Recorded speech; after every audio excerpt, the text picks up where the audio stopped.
Hi everybody and welcome to another YouTube video, and I am really excited to show you this one. I've been looking forward to finishing this video off for ages. You can see here we've got all these beautiful Sonnen batteries behind me, and we're going to split this video into two parts. This first part is going to be all about the Sonnen batteries because we want to tease you and leave the solar panels in the field as the second part. Now I'm really excited to show you the solar panels, but we're going to get these batteries out of the way, show you the app, show you how it's been working, how it's been performing, and how we've installed it. So let's get into it.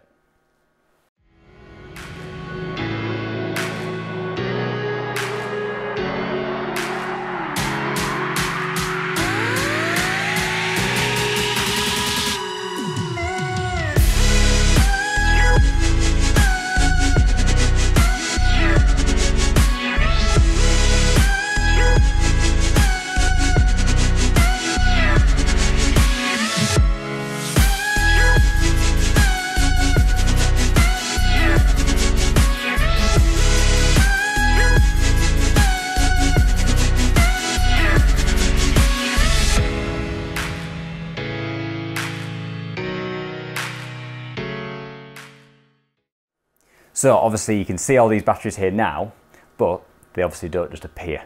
They involve a lot of hard work, a lot of planning, and a lot of installation time. So let's jump back in time to when we actually started to fit these batteries.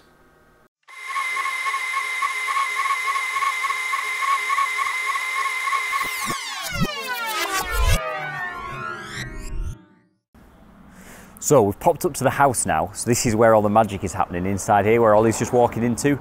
This is going to be our plant room, and this is where we're going to fit all of our batteries, our solar edge inverters, and this is where the new mains three-phase supply is going to come in. So let's have a little walk in there and take a look. So you can see we've got all the batteries set up out here, building them all up. Whilst we're in here, I'll show you our battery positions. We've got our new mains position just here as well. So that's going to be where our main incoming supply comes into this building, because it's transitioning from single phase to three phase. And then we've got 6 of these Sonnen Battery 10 units with 11 kilowatt hours each. So how this is going to work is we're going to have, this is going to be battery number 1, and this is going to have its own inverter. This one is going to be its partner, but this is just going to have batteries in. So this is going to have 11 kilowatt hours of storage, and so is this one.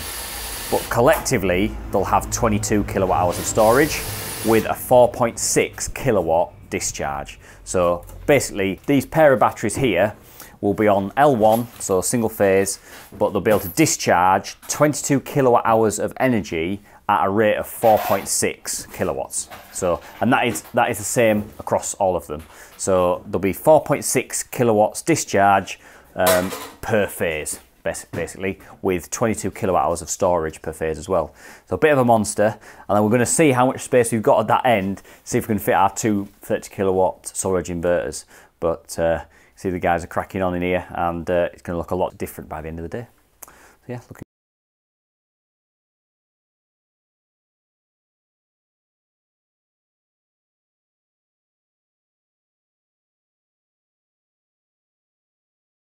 So we're going to have a little look over what we've actually got on this site. So the first thing is we've got the solar. We're not going to cover too much of that, that's going to be part 2. We've got 2 60 kilowatt inverters, and we've got 104 panels on each one of these inverters. So a really big system. It's obviously 3-phase as well, so yeah, we've got a really good meaty system. If we move down a little bit, we've got then a row of isolators. So it's going to be these top 3 here that we're going to focus on for this video, and there's one of these per Sonnen battery pack. These 2 here are for the 2 solar inverters, and these meters here are for the solar inverters as well, which we'll go through more in part 2. These here provide local isolation for the batteries. So that's just our AC local isolation. Because it's all in the same room, all very close together, we haven't put these right above the batteries to make it a clean aesthetic, but also they're a bit more accessible here rather than trying to reach over the top of the batteries. So that's nice. Those feed into this 3-phase Schneider board. We spaced some of these circuits out as well to create some air gaps, just because this kit is working really hard on this site. So these are, we've got the Sonnen circuits just here, and they then go through the isolators and then over to the Sonnen inverters. We've then got the two solar inverter circuits, and then we've got a Sonnen meter circuit as well as a solar edge meter circuit. So we've got our Sonnen meter here. This is what's doing all the measuring of the grid consumption or export, and also the solar generation. So that all feeds into there, and that sits in this top box just here.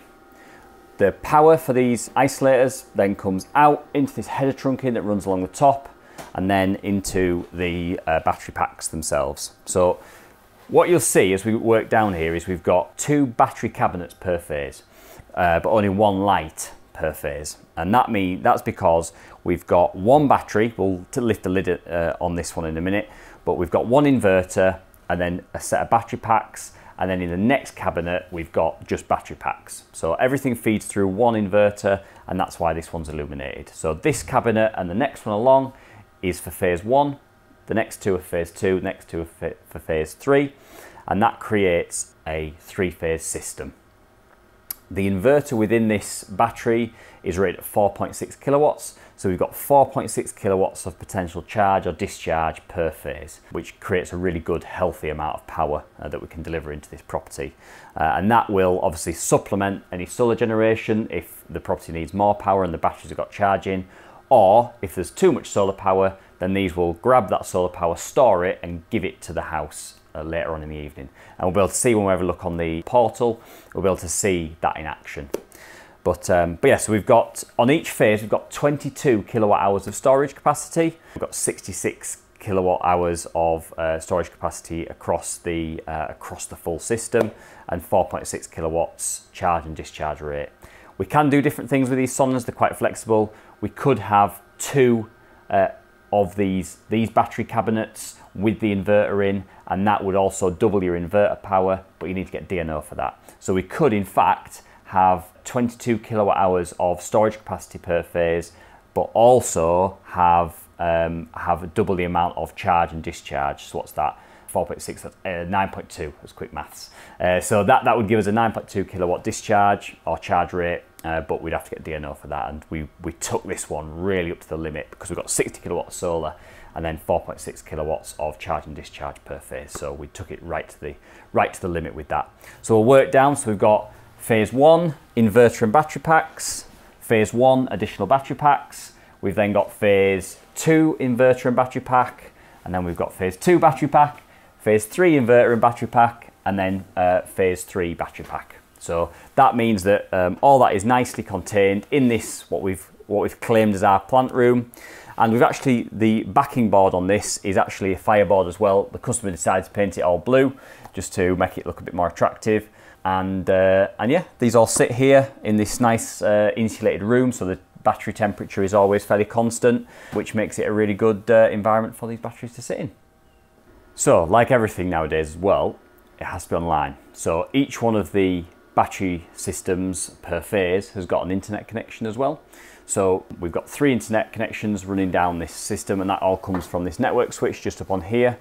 And then our master battery, which is this number 1, is the one that is receiving all of the 3-phase import, export and solar generation information from here. So there's an extra Cat6 that goes from here to this first battery module or battery system. And then the other 2 is working like a master-slave protocol. So the other 2 systems on L2 and L3 then talk to the one on L1 and say, right, what do you want us to do? And L1 then instructs the rest of the system as to what to do. So there's a bit of data networking going on here as well.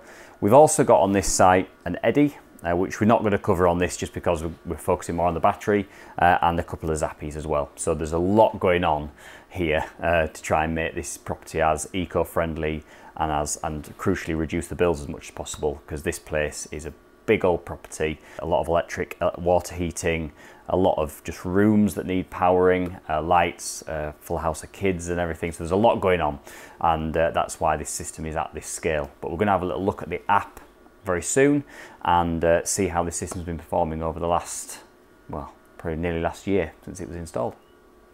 Okay, so let's have a little look at how the system has been performing. That's the crucial part. There's no point getting all of this if it's not actually saving you money, saving you energy and everything like that. So I'm going to focus on yesterday because today is a very, very dull day, and this gives us 24 hours at least of information to show you. So you can see here on the screen, we've got a block of yellow, which is solar generation.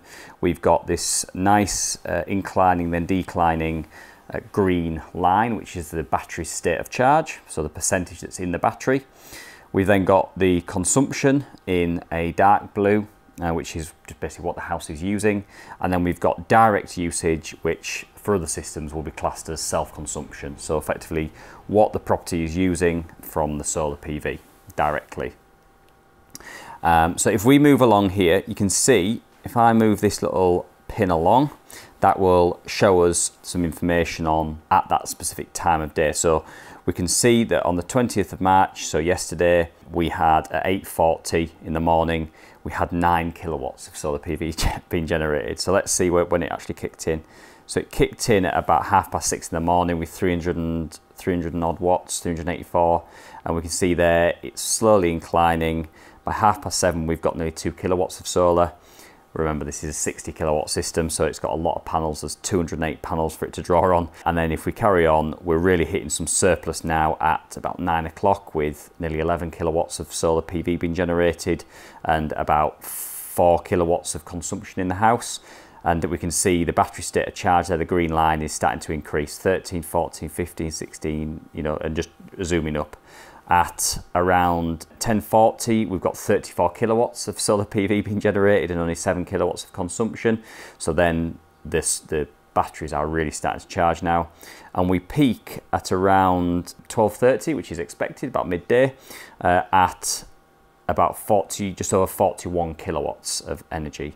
And our consumption, which is to be expected, is down at its lowest really at 4.4 kilowatts, because obviously with it being a nice day yesterday, the customers most probably out and about at work doing all sorts of different things. So this energy needs to be stored, which is the purpose of these bad boys behind me, to actually give the power back to the property later on. So you can see this continues throughout the day, and we get to about 93%, and then the solar starts to drop off, the consumption starts to rise. So you can see at about this time, 15:36, we've now got a production of just under 5 kilowatts, but a consumption of 10.2. So this is kind of the turning point now where the battery starts to give that energy that it's charged up with overnight back to the property. So you can see now if we start to scroll along, the state of charge is now dropping, 80%, 79, 78, 77. And we can see there the solar's completely turned off. It's about 6:30 at night, and the consumption in the house is about 8 kilowatts. So the property is now declining, all the way down to a full discharge at about 2 minutes to midnight. So it pretty much, it doesn't quite fully charge, but it pretty much discharges all the way to zero, meaning that it's used as much of that solar power as it can throughout the full day. And you can see here at the peak where it starts to change in its from charging to discharging, sort of plateaus out. That is at about 3:30. So this is when, you know, people will be starting to, you know, come home, well, probably around 5 o'clock-ish. And so it's giving that power that it generated when everyone was at work or out and about, and giving it to the property later on in the day. So then it started to go all the way down, right to just about 0%. So that's pretty good. And what we can do here is we can filter, and let's do the last 3 months as an easy filter. And this now gives us all this 3 months information. So if we just zoom into here, around the 12th, we can see we've had fairly limited solar generation. So let's really zoom into that if I can. It's a bit better on the PC when we do this, because this is more the PC version, but the customer gets their own app, which gives this in a little bit more detail than what I can show you here today. But if we have a little look at this next one just here, scroll down, let's change it to yesterday again, just so we've got a full day's data. And we've got a set of blue bars, which is the consumption data, and then we've got a set of yellow bars, which is the production data. So you can see just on these little pie charts on the right hand side, we've got energy independence of 59%, grid purchase of 41%, And then for the solar, we've got 88% of the solar has been self-consumed, either directly during the day or by being put into the battery and then given back to the property, and 12% has been fed in. So what we found with our experience is that no matter the size of the battery, you'll always have a bit of power that leaks back to the grid. Because one thing to remember with battery storage systems is they can't watch you going to plug your car in, they can't watch you turn the kettle on. That demand has got to be there for the battery to react, and that's the same with the solar. So if we think of export for a minute, if the sun's, if the solar's producing say 10 kilowatts and you're using around that in the house, and then suddenly the sun comes out and you're then suddenly producing 20 kilowatts, that has to happen before the batteries can then see that energy going back to the grid. So there's always a bit of a delay, and that's the same with the consumption. So if you go and turn the kettle on a smaller domestic system and you're maybe sitting at your base load of 500 watts, you turn the kettle on at 3 kilowatts, there is going to be a period where your home is buying power because the batteries have to see that power coming in from the grid to then react to start discharging. So it can't watch you going to turn that stuff on. So that's just always a key thing to remember there. But this just shows you throughout the day. So we can see there at midday, solar production was about 21.3 kilowatts and the consumption was about 6.1. And we can have a look at the day before, and again, we can just go through those days and just see. So you can see on the 18th, that was a very low consumption day and quite a good production day. So there's a lot going on there, and yeah, this app shows you it, but the customers one is a little bit more customer facing as well. So we can choose different time periods here, and then we can just see. The good thing for me looking at this is that we can see those green lines shooting up and shooting down. We want to work these batteries. There's no point having these sitting at 100% all the time, or them, just not charging at all. We want these to be working. And we can see here that on the majority of the days, they are charging, discharging, charging, discharging, which is the part where we're saving the money. So that's what we want to see happening there. So you can see if we zoom in, so you can see really granular information then. And as this moves along, I think we can remove, we can on the laptop, we can click on some of these and remove some information. So if you only wanted to see solar, we can click on it and just leave the solar in, but that would be more on the desktop version. So that's the app. So we can see it's been making a difference into the property, and really starting to plough down on those bills. And the other thing is, even though we have been exporting some power on this site, the customer's getting paid for that. Even the power that's been sent back to the grid isn't being wasted. They're earning income from that. And the other function that you could do with this system is you could set these to charge up overnight. So we're not expecting everyone that's watching this to have a field down at the bottom of the garden where they can put 208 panels. But you might have a bit of a plant room or an outbuilding or something where you can actually put some batteries. You could have a modest sized solar PV system, or maybe not even have a solar PV system, and just have some batteries and actually charge them up overnight on the cheap energy rate, and then allow them to discharge during the day. But we could do that with these systems. That's not what these systems are in here to do because we've got such a large solar PV system, but if we wanted to, we could do. So that's just another thing to think about. That's the system on the app, and we can see it seems to be working pretty well. Right, I've prepped this ready to lift off. I'll show you what's going on under the hood if you like. So I'll lift this one off.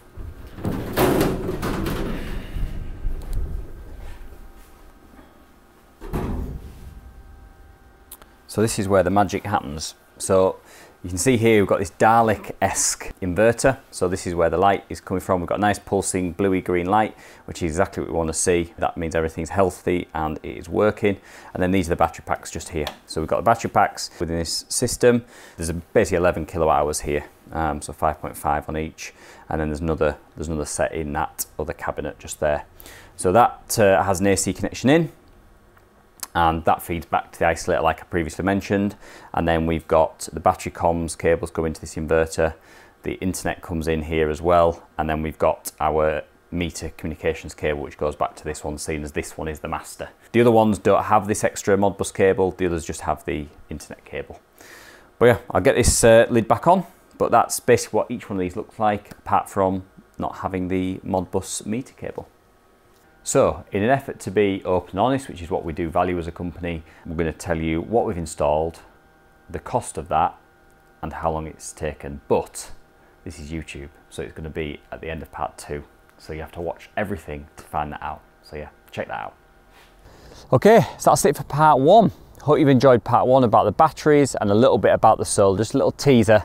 And that's what this is as well, a little bit of a teaser of what you can see in part 2. We're going to go over the solar panel element of this solar and battery system out here in Culgaith. So yeah, I'll see you for part 2 very soon. Thanks for watching, and like and subscribe, and you'll get a little notification to say when part 2 is out. So yeah, thank you very much, and we'll see you on the next one.